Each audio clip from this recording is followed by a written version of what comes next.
کہ ہم نے سب کچھ سہا صرف پاکستان کے لیے. ہم نے لاٹھیاں کھائی، جیل بھگتی، خواتین اور گھروں کے تقدس، جو چاہنے والی کا تقدس ہے وہ پامال ہوا. ہم جیتے گئے اور وہ ظلم بڑھاتے گئے. ہم نے کہا پاکستانیوں کو بتا دیں کہ مولانا رومی کی قید ہے. مولانا رومی صاحب فرماتے تھے کہ اللہ نے انسان کو پرواز کے لیے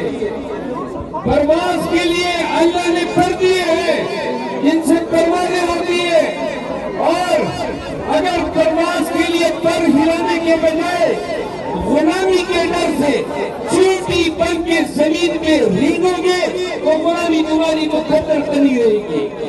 پاکستانیوں، اس کے لوگوں نے بڑی شہری